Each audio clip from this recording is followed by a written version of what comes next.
Bonjour et bienvenue dans Prière Inspirée. Je suis très heureux de vous retrouver. Aujourd'hui, nous allons parler du ciel. Hier, nous avons parlé de l'enfer. Et aujourd'hui, parler de ce ciel et répondre à cette question, irons-nous tous au paradis? Vous connaissez certainement cette chanson, ce chant qui dit que nous irons tous au paradis. J'aimerais vous dire que c'est faux. Nous n'irons pas tous au paradis. Par contre, nous pouvons tous trouver le chemin pour y arriver.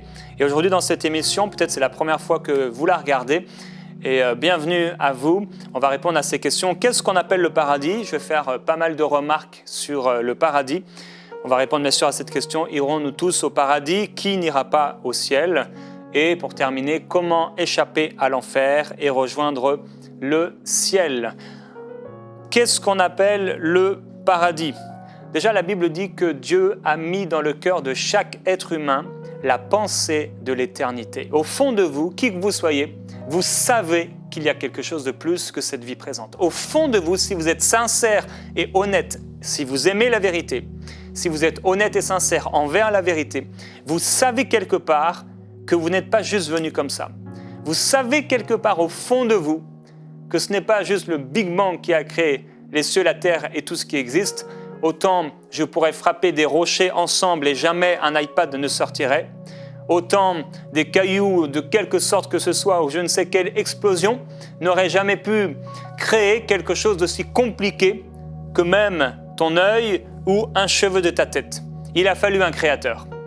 Un fou, ce serait quelqu'un qui regarderait une peinture, que ce soit même un Picasso ou peut-être parfois on a l'impression que ce n'est pas très beau, et qui dirait « il n'y a pas eu de peintre, cette peinture s'est faite toute seule ». On dirait de cette personne que c'est un fou. Mais à combien plus forte raison? Les choses qui nous entourent sont des milliards et des trilliards de fois plus complexes qu'une simple peinture. Il y a eu un créateur et tout dans la nature nous montre qu'il y a un créateur. Ce créateur vous aime, il vous a créé, il m'a créé pour être en relation avec lui, pour être aimé par lui et que nous puissions à notre tour l'aimer. Il nous a aimés le premier. Alors qu'est-ce qu'on appelle le paradis? C'est un lieu que Dieu a créé d'abord au jardin d'Éden, où il a planté l'homme. Il a tout créé pour que l'homme puisse être en parfaite santé, bien sûr, ou là où il n'y avait aucun péché, là où il n'y avait aucune douleur, aucune souffrance, là où l'homme vivait une communion parfaite avec Dieu et les éléments de la nature. Homme en 3 dimensions, créé corps, âme et esprit, tout était parfait pour l'homme. Il y a une chose qu'il ne devait pas toucher, on pourrait le résumer ainsi, le péché. L'homme a péché, il a été privé de la présence de Dieu, il a été chassé du jardin et il a été comme entre guillemets envoyé sur l'enfer de la terre à cause du péché. Mais Dieu a prévu quelque chose à l'avance. Le ciel, qu'on appelle le paradis, un endroit extraordinaire, le jardin d'Éden pour l'homme, en envoyant Jésus-Christ mourir sur la terre, prendre nos péchés. Il est venu porter nos péchés afin que nous puissions à nouveau comme revenir dans ce jardin d'Éden, sanctifié, pardonné, là où il n'y a plus de condamnation, mais éternellement parfait, on ne pourra plus pécher. Qu'est-ce que le paradis? Qu'est-ce que le ciel? C'est ce qu'on appelle le 3e ciel. La Bible nous le montre dans, entre autres, l'Apocalypse, où il y a la Jérusalem céleste. C'est la ville de Dieu. Il n'y a pas de temple, il n'y a plus d'église, il n'y a pas bien sûr de mosquée ou de synagogue, il n'y a pas de temple parce que Dieu est le temple, Dieu y habite. Et le trône de Dieu se trouve au milieu de cette Jérusalem céleste. Elle fait 2000 km², c'est ce que la Bible nous dit, 2000 km de chaque côté. Elle est extraordinaire. Et là, au milieu se trouve le trône de Dieu. Et ce qui entoure la Jérusalem céleste, la Bible nous dit qu'il y a des montagnes, qu'il y a des rivières, qu'il y a des maisons, ce qu'on peut appeler le paradis. Et à la fin des temps, ce lieu descendra sur la terre. Alors j'aimerais faire des remarques sur le paradis.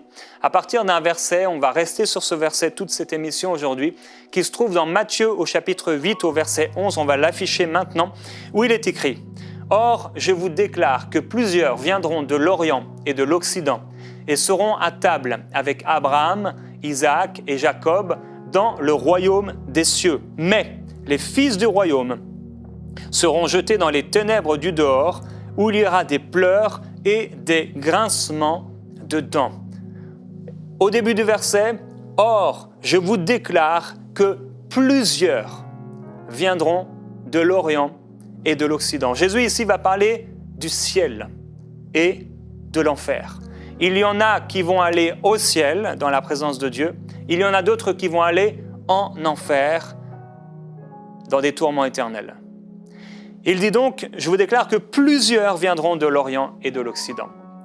La chose qu'on peut dire déjà sur ce mot plusieurs, c'est qu'il y en aura beaucoup qui seront sauvés.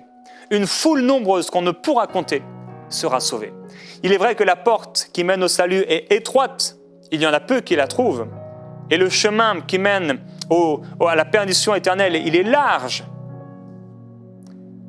Mais ça ne veut pas dire qu'il y aura moins de personnes qui seront sauvées. Comment le diable pourrait amener plus de gens en enfer que le Seigneur au ciel? Dieu sera toujours le grand vainqueur. Et nous croyons qu'à la fin des temps, dans lesquels nous trouvons, il y aura une moisson extraordinaire d'âmes qui vont engranger, qui vont amener dans le ciel une récolte extraordinaire. Alors tous peuvent être sauvés puisque plusieurs viendront de l'Orient et de l'Occident. Aujourd'hui, tu peux être dans ton salon, tu peux être dans ta voiture, tu peux être dans ta chambre. Peut-être tu es en prison aujourd'hui et tu m'écoutes. J'aimerais te dire que tu peux être sauvé parce que plusieurs viendront de l'Orient et de l'Occident. Tu peux avoir volé, tu peux même avoir violé, fait les pires des crimes. Si tu es sincère avec Dieu, tu peux être pardonné aujourd'hui. Tu peux avoir donc triché, volé, trompé, tu peux avoir tué. Si tu te repens et si tu persévères en Jésus, tu seras sauvé.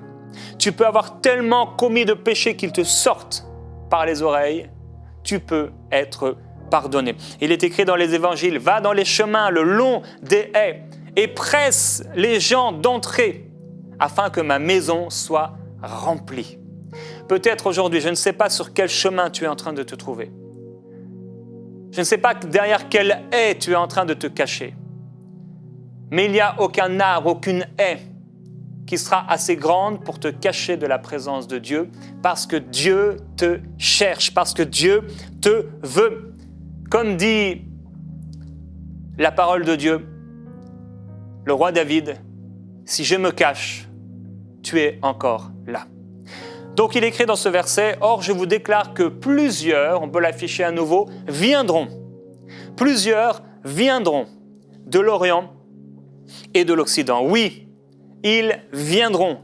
Assurément, ça se fera. Rien ne pourra les empêcher de venir. Rien ne pourra empêcher ceux qui doivent aller au ciel d'y aller. Aucune puissance satanique. Il n'y aura aucun obstacle au moment de la mort de ces personnes jusqu'à ce qu'ils aillent au ciel. Rien ni personne ne pourra, aucune armée satanique ne pourra les empêcher de goûter au repas qui leur a été préparé. Si vous y êtes invités, vous y serez, si vous l'acceptez. Et peut-être tu te sens la personne la plus indigne de la terre, et tu te dis, je ne suis pas digne du ciel.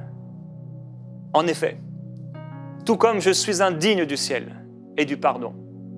Et pourtant, sa grâce est plus grande que nos péchés. Sa grâce et son amour pour vous, sa grâce et son amour pour moi, ont été plus grandes que notre condamnation, que nos péchés. Son amour est plus fort que tout. Matthieu toujours, donc, Jésus dit, Matthieu chapitre 8 et verset 11, « Or je vous déclare que plusieurs viendront de l'Orient et de l'Occident. » Alors je crois qu'il y aura des gens qui viendront de l'Afrique, il y aura des gens qui viendront de l'Europe, de l'Asie, de l'Océanie, il y aura des gens qui viendront, je crois, à travers un réveil extraordinaire qui aura lieu en Russie, en Chine, au Japon, qui aura lieu au Burkina Faso, qui aura lieu en Belgique, au Pérou, partout. Aujourd'hui même, des hommes et des femmes rejoignent la cité céleste. Jésus dit, « Or je vous déclare que plusieurs viendront de l'Orient et de l'Occident et ils seront à table. » Oui, nous allons manger. Ce sera un lieu, le ciel, extraordinaire, un lieu de délices éternelles. Ce sera un lieu de joie. Ce sera un lieu de bénédiction. Ce sera un lieu de jouissance gustative. Oui, nous allons manger tout comme Jésus a pu manger après sa résurrection. Tout comme les anges ont pu manger, même dans l'Ancien Testament, on le voit. Nous pourrons manger. S'il est vrai qu'ici, le jeûne, le fait de ne pas manger sur la terre, peut sensibiliser notre nature spirituelle et nous approcher de Dieu lorsque nous jeûnons.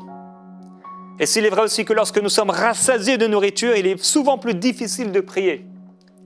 Au ciel, nous pourrons à la fois être rassasiés de nourriture extraordinaire, tout en étant remplis de la présence de Dieu, puisqu'il remplira tout en tous.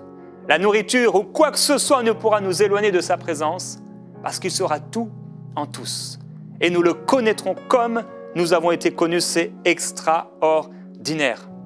Ce sera un lieu de repos. Oui, il dit qu'ils seront assis à table. Un lieu de repos. Nous serons assis. Aujourd'hui, c'est le temps de rester debout et de travailler, d'être actifs pour le royaume de Dieu. Mais il y a un temps qui arrive où nous serons assis. Jésus dit oui, or je vous le déclare, plusieurs viendront de l'Orient et de l'Occident, on peut afficher le passage, et seront à table avec Abraham, Isaac et Jacob. Un lieu de partage, un lieu de relation, un lieu de communication. Et une chose qu'on peut dire sur ces trois mots, Abraham, Isaac et Jacob, c'est que, bien sûr, nous nous reconnaîtrons.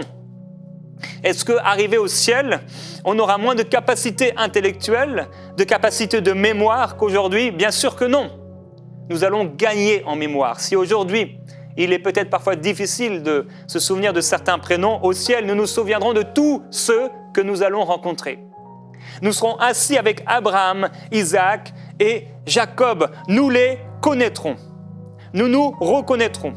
Tout comme Jésus, après sa mort, a reconnu les disciples, eh bien, après notre mort et après notre résurrection, nous nous reconnaîtrons. Il y a une maman qui reverra ses enfants. Il y a des parents qui avaient perdu leurs enfants qui les reverront. Nous nous reconnaîtrons. Alléluia. Est-ce qu'à sa résurrection, Jésus est devenu amnésique? Non. Il se souvenait. C'est pourquoi il a dit à Pierre, « Pierre, m'aimes-tu plus que cela ?» Il se souvenait très bien ce qui s'était passé et nous nous souviendrons. Mais les mauvais souvenirs ne produiront plus dans notre cœur, dans notre âme, un seul millimètre carré de douleur et de souffrance. Il n'y aura plus de souffrance, il n'y aura plus de douleur. Charles Spurgeon a dit à ce sujet, et son texte m'a beaucoup inspiré. Il dit « Quelle douceur dans la pensée que le ciel est la réalisation parfaite de la communion des saints et qu'entre les croyants de tous les temps et de tous les pays, il s'établira pour l'éternité des relations étroites et personnelles. » Ce sera extraordinaire. Oui, Jésus dit, « Or, je vous le déclare, que plusieurs viendront de l'Orient et de l'Occident et seront à table avec Abraham, Isaac et Jacob dans le royaume des cieux. » C'est un véritable royaume. On a connu des royaumes ici-bas, mais ce sera un royaume différent. Ce sera un royaume parfait. Ce sera un royaume avec un roi parfait, où la justice régnera parfaitement. Même dans nos royaumes sur la terre, on a trouvé des bonnes choses. Dans le royaume céleste, dans le royaume des cieux, tout sera parfait. Plus de fatigue, plus de douleur, plus de crise financière, plus de manque, plus de maladie, plus de mort, plus de faim. Dans Apocalypse, il est écrit « Je vis un nouveau ciel et une nouvelle terre, car le premier ciel et la première terre avaient disparu, et la mer n'était plus. Et je vis descendre du ciel d'auprès de Dieu la ville sainte, la nouvelle Jérusalem, préparée comme une épouse qui s'est préparée pour son époux. Et j'entendis du trône une voix forte qui disait « Voici l'habitation de Dieu, le tabernacle de Dieu avec les hommes. Il habitera avec eux, et ils seront son peuple. Et Dieu lui-même sera avec eux. Il essuiera toute larme de leurs yeux, la mort ne sera plus, il n'y aura plus deuil, ni cri, ni douleur, car les premières choses ont disparu. Je ne vis pas de temple dans la ville, car le Seigneur Dieu Tout-Puissant est son temple, ainsi que l'agneau. » Je pourrais continuer encore, il me montra un fleuve d'eau de la vie, limpide comme du cristal, qui sortait du trône de Dieu et de l'agneau. Au milieu de la place de la ville et sur les deux bords du fleuve, il y a un arbre de vie, produisant 12 fois des fruits, rendant son fruit chaque mois, et dont les feuilles servent à la guérison des nations. Et je vous invite à découvrir dans la parole de Dieu tout ce que Dieu a à dire à propos du ciel. Alors, irons-nous tous au paradis? Qui n'ira pas au ciel? On raconte un jour qu'une dame était visitée sur son lit de mort par un prédicateur, un homme de Dieu. Et cette femme va lui poser une question.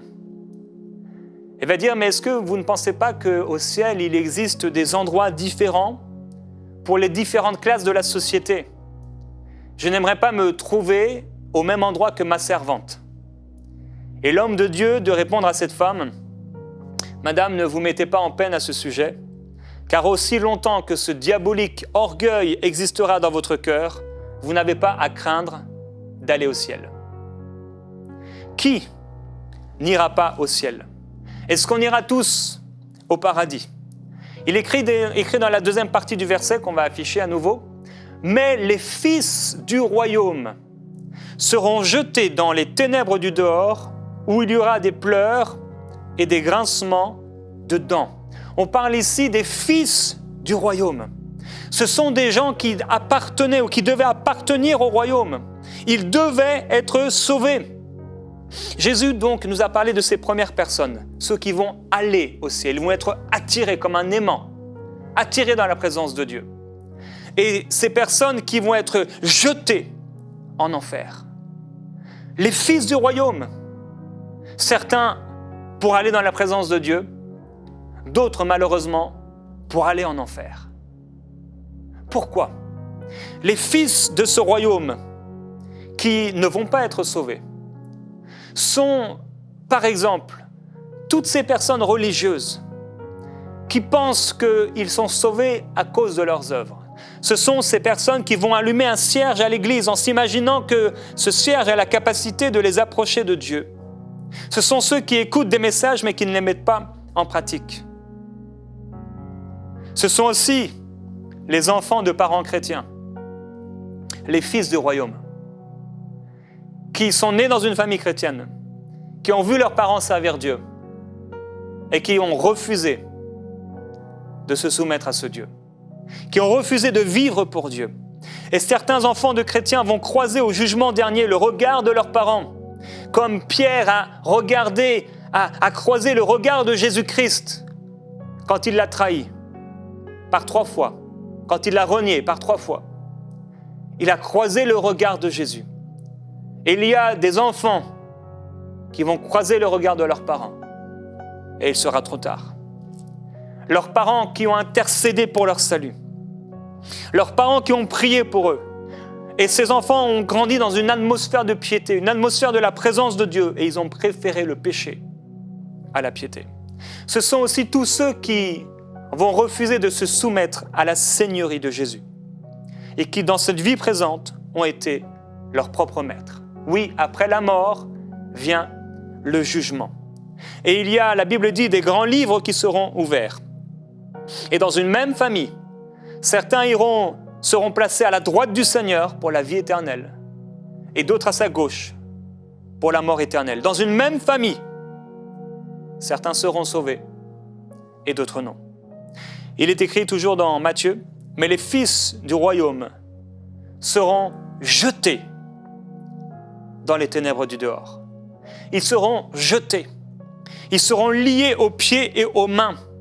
Et pendant un instant, en suspens au-dessus de l'abîme, ils seront jetés comme on jette un déchet.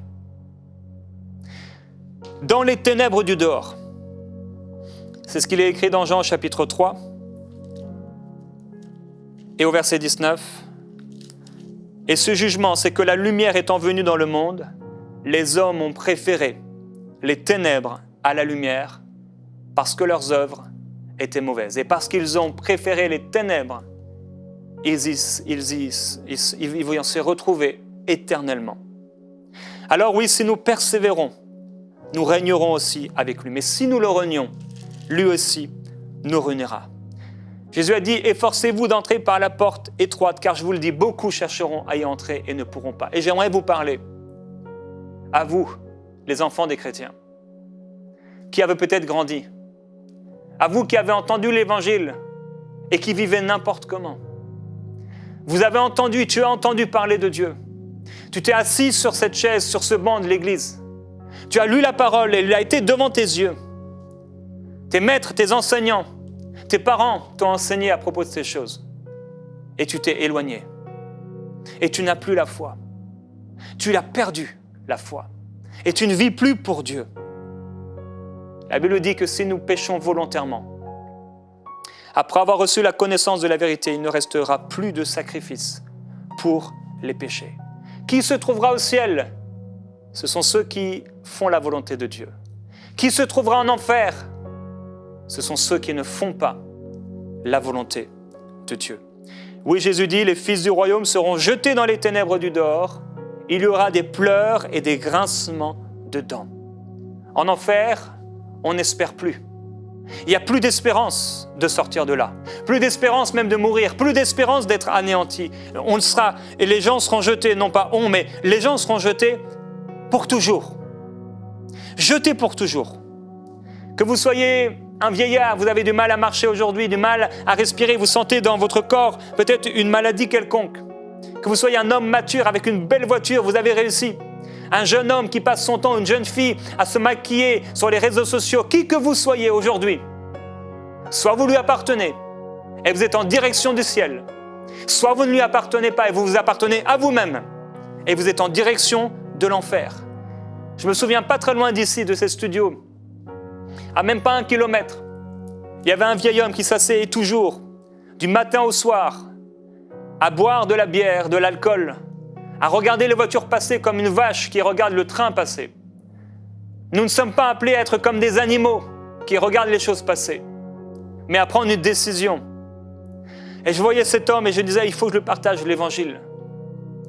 Alors j'étais un jour chez lui, prier avec lui, et je le voyais régulièrement.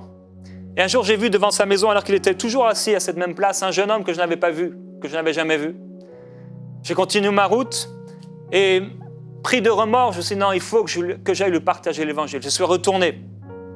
J'ai partagé l'évangile à ce jeune homme. Je lui ai donné l'évangile de Jean, la bonne nouvelle.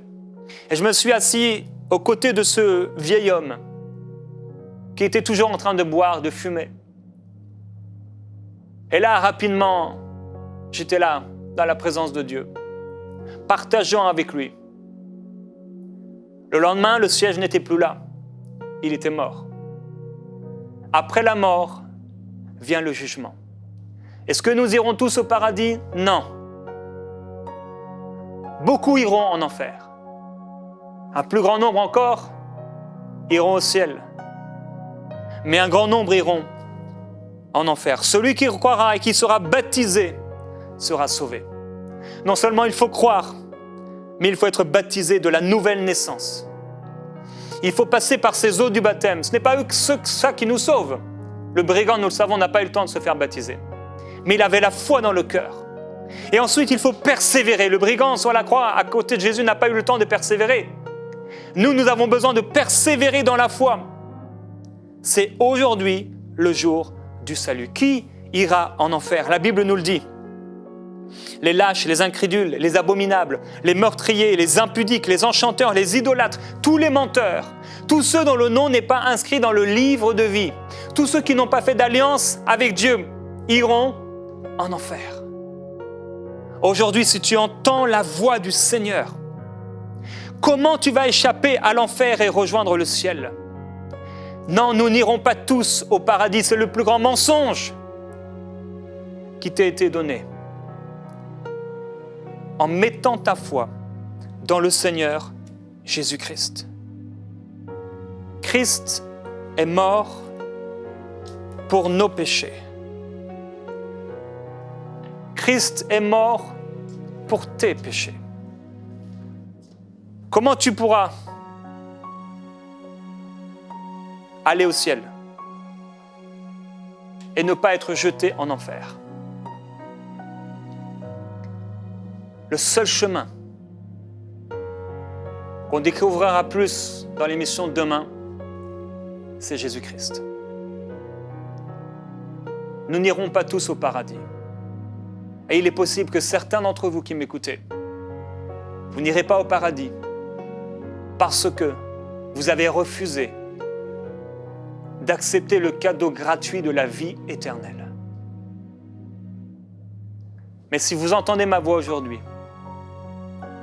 et la voix du Seigneur à travers ma voix, dans votre cœur, vous sentez la mort, la culpabilité devant Dieu, parce que Dieu est saint et que vous êtes pécheur, parce que vous avez refusé de vous soumettre à ce Dieu d'amour, et que jusqu'à ce jour, vous avez vécu pour vous-même, par vous-même, par vos propres forces. Vous avez péché. Toutes les fois vous avez menti, toutes les fois vous avez trompé, toutes les fois vous avez triché pour payer moins d'impôts, toutes les fois vous avez convoité. Ces choses ont fait de vous un pécheur. Et la Bible dit que tous ont péché. Ce n'est pas que vous êtes plus mauvais qu'un autre, c'est que vous êtes foncièrement et profondément pécheurs. Tous ont péché et sont privés de la gloire de Dieu. Mais la bonne nouvelle, c'est qu'ils sont gratuitement justifiés par la foi en Jésus-Christ. Aujourd'hui, si vous entendez ma voix, que vous reconnaissez que vous êtes un pécheur et que vous ne pouvez pas vous sauver avec votre religion, avec vos bonnes œuvres, avec l'argent que vous donnez aux pauvres, avec votre cierge à l'église, avec vos prières, ce n'est pas votre église qui pourra vous sauver. C'est seule la grâce de Jésus-Christ et le sang de Jésus. Si aujourd'hui vous reconnaissez que vous êtes pécheur et que vous voulez non pas aller en enfer, c'est gratuit d'aller au ciel, mais que vous voulez aller dans la présence de Jésus, là où vous êtes, mettez-vous à genoux maintenant, fermez vos yeux et dites à Dieu, allez-y, dites-lui, Dieu, je te demande pardon pour tous mes péchés. Pardonne-moi. J'ai vécu ma vie pour moi-même. J'ai vécu ma vie comme mon maître. Je te demande pardon aujourd'hui. Prends mes péchés. Prends ma condamnation. Prends ma vie. Je te donne tout. Je crois que tu es mort pour mes péchés, pour me pardonner, pour me justifier. Je crois que tu es mon sauveur. Je crois que tu es mon Seigneur et que je deviens aujourd'hui ton enfant par la foi. Oui, je crois en toi, que tu as pris ma place et que tu viens habiter dans mon cœur. Oui, viens habiter dans mon cœur maintenant, ô Dieu. Je t'en prie. Je fais une alliance avec toi. Je vivrai pour toi et par toi, par ta force, tous les jours de ma vie, jusque dans la vie éternelle. Amen.